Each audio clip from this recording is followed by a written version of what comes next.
Assalamualaikum warahmatullahi wabarakatuh. Yang terhormat Ibu Vindi Ayu Sari Asih STMMSI selaku dosen pembimbing mata kuliah struktur data, kami dari kelompok 5 akan mempresentasikan hasil makalah yang telah dibuat oleh kelompok kami dengan tema array. Sebelum presentasi ini dimulai, perkenalkan anggota kelompok 5, yaitu Novi Wulandari dengan NIM 112000448, lalu Diva Maulidea Utami dengan NIM 112000238, dan Eli Rahmawati dengan NIM 112000485. Adapun pembahasan yang akan dijelaskan oleh kelompok kami, yang pertama, pengertian struktur data, kedua, pengertian array, 3, karakteristik array, 4, deklarasi array, 5, bentuk-bentuk apa saja yang ada di array, 6, keunggulan dan kelemahan pada array, 7, listing program atau coding yang telah dibuat oleh kelompok kami, 8, logika program atau script program yang dibuat, 9, output program atau hasil running yang dibuat oleh kelompok kami. Untuk pembahasan struktur data akan dijelaskan oleh Diva Maulidea Utami. Nama saya Diva Maulidea Utami. Saya di sini akan menjelaskan tentang pengertian struktur data. Struktur data yaitu koleksi atau kelompok data yang dapat dikarakterisasikan oleh organisasi serta operasi yang didefinisikan terhadapnya.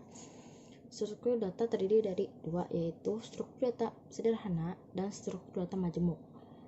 Struktur data sederhana misalnya array dan record, sedangkan struktur data majemuk itu terdiri dari linear dan non-linear. Di sini ada tabel tipe data. Boolean itu misalkan menyatakan benar true yang bernilai 1 atau salah false yang bernilai 0. Contohnya true atau false. Yang kedua ada string, menyatakan karakter atau kalimat yang bisa berupa huruf, angka, dan lain-lain. Tapi diapit oleh tanda petik 2 atau petik 1. Contohnya itu petik 2, ayo belajar Python. Yang ketiga ada integer, yaitu menyatakan bilangan bulat 28 atau 129. Yang keempat itu ada float, menyatakan bilangan yang mempunyai koma. Contohnya 3,14 atau 0,99. Ada heksadesimal, menyatakan bilangan dalam format heksa. Misalnya 9A atau 1D3. Ada kompleks, menyatakan pasangan angka real dan imajiner. Misalnya 1 plus 5J. Ada lagi list, data untaian menyiapkan setiap tipe data dan isinya bisa diubah-ubah. Misalnya dalam kurung petik 1 XYZ, 786, 2.23 dalam kurung. Terus ada juga tuple, data untaian menyimpangkan berbagai tipe data tapi isinya tidak bisa diubah.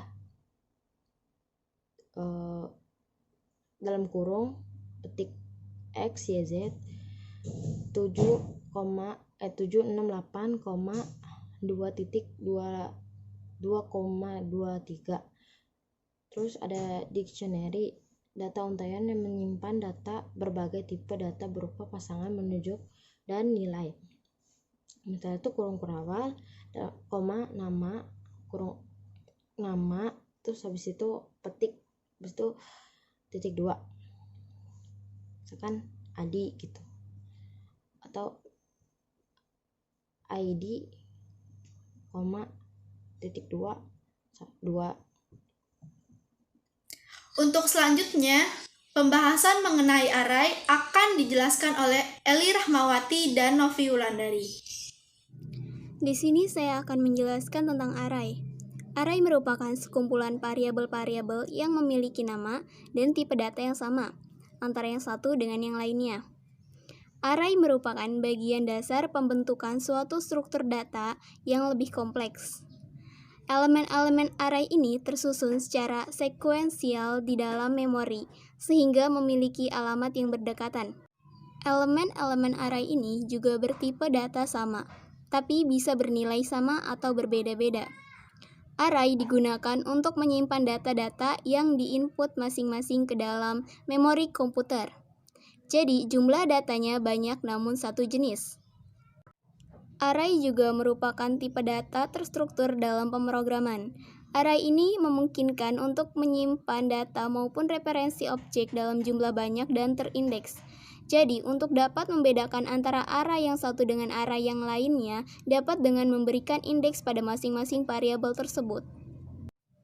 Adapun karakteristik dari array, yang pertama mempunyai batasan dari pemesanan alokasi memori yang bersifat statis. Yang kedua, mempunyai tipe data sama yang bersifat homogen. Yang ketiga, dapat diakses secara acak. Dan yang keempat, berurutan atau terstruktur. Array juga dapat berupa array 1 dimensi, 2 dimensi, dan array 3 dimensi, atau dimensi banyak. Array 1 dimensi ini merupakan elemen-elemen identik yang hanya terdiri dari satu baris atau hanya satu kolom saja alamat penyimpanan data indeksnya. Elemen-elemen tersebut memiliki tipe data yang sama, tetapi isi dari elemen tersebut boleh berbeda. Jadi, pada array 1 dimensi ini dapat diakses dengan program menggunakan satu indeks tertentu saja. Pengaksesan elemen array ini. Elemen-elemen tersebut memiliki tipe data yang sama, tetapi isi dari elemen tersebut boleh berbeda. Jadi, pada array 1 dimensi ini dapat diakses dengan program menggunakan satu indeks tertentu saja.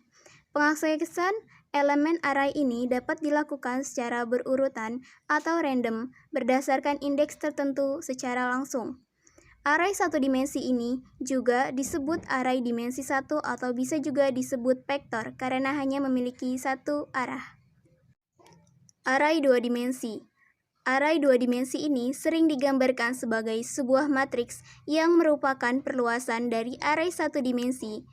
Jika pada array 1 dimensi hanya terdiri dari sebuah baris dan beberapa kolom elemen saja, maka pada array 2 dimensi ini terdiri dari beberapa baris dan beberapa kolom elemen yang bertipe sama.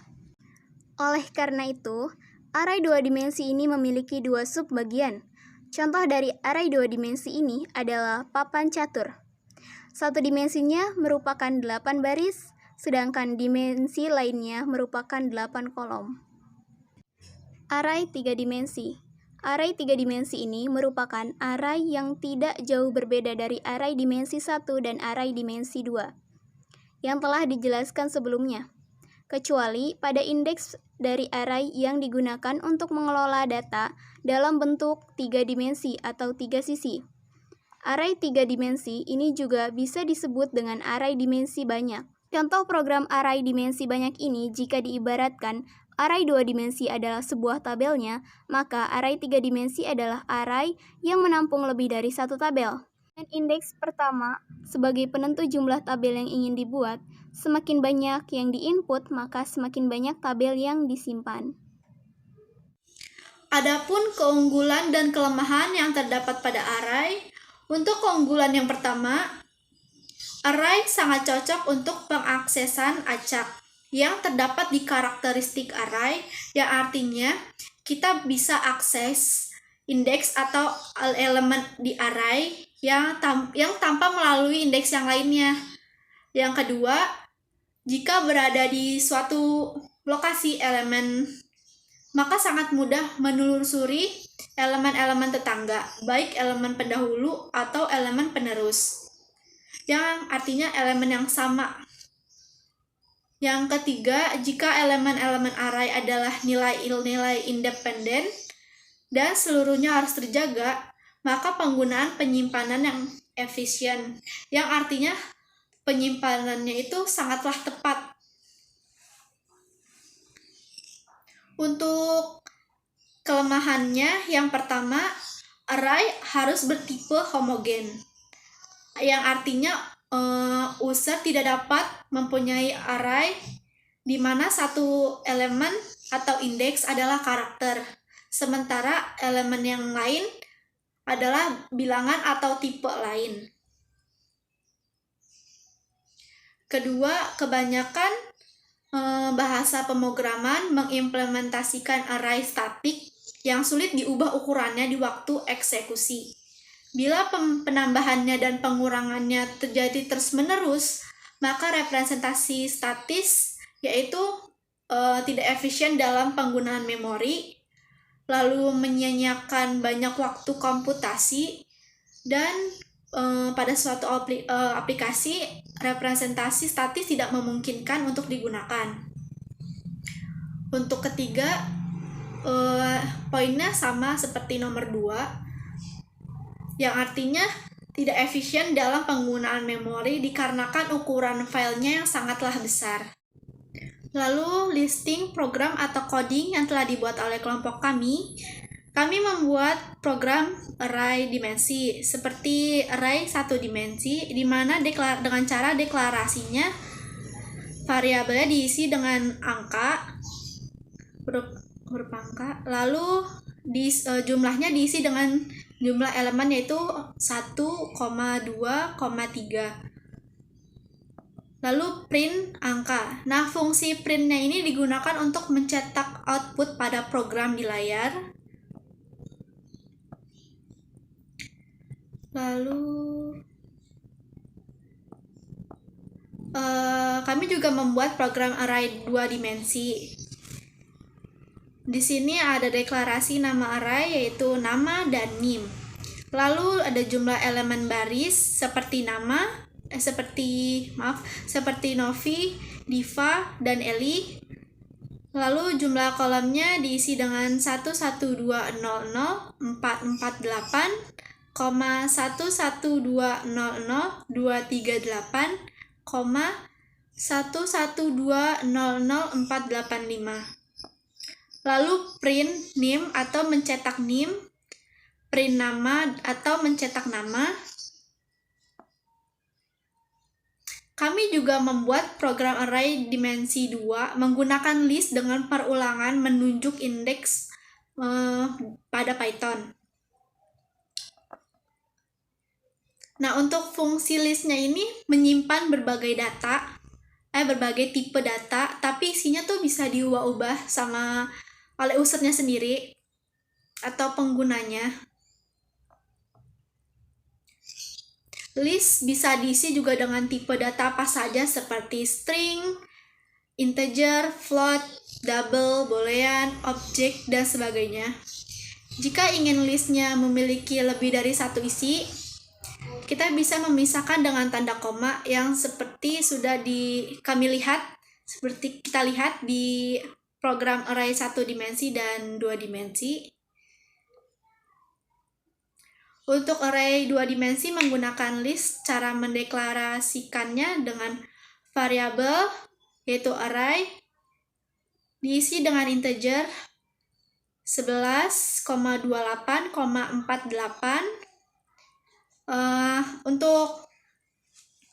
Karena kita membuat 3 kolom dan 3 baris, jadi menggunakan buka kurung siku 2 untuk awalan dan akhir.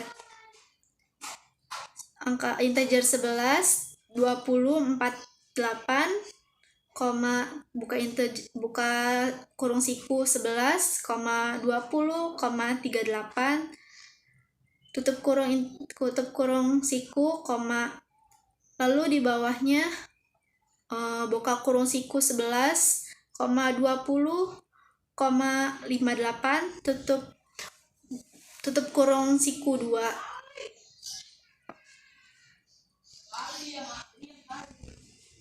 Array 2 dimensi menandakan bahwa array ini terdiri dari baris dan kolom. Seperti yang kita ketahui bahwa indeks selalu akan dimulai dari 0. Berarti membaca tidak dari 1, tapi dari baris 0. Seperti ini.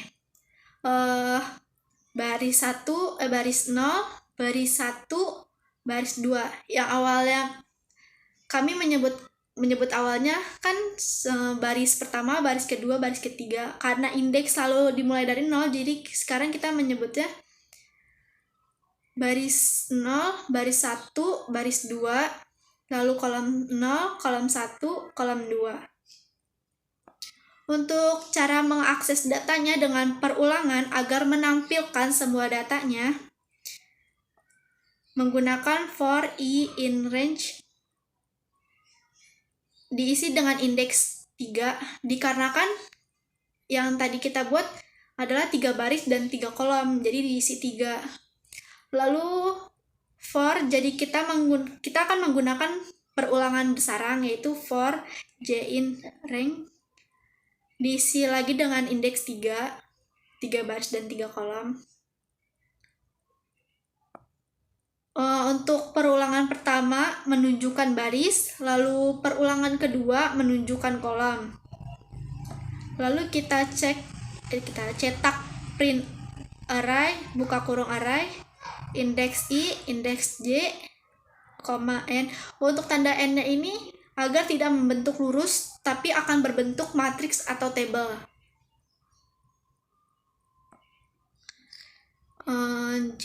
Lalu perulangan j selesai, baru kita kasih baris baru. Nah, saat di-runningkan hasilnya akan seperti ini.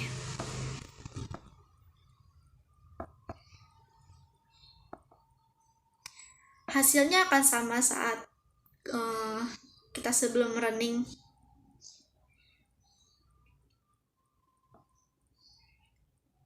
Baik, sekiranya itu saja presentasi dari kami. Mohon maaf apabila ada tidak kesesuaian dalam penjelasan kami. Wassalamualaikum warahmatullahi wabarakatuh.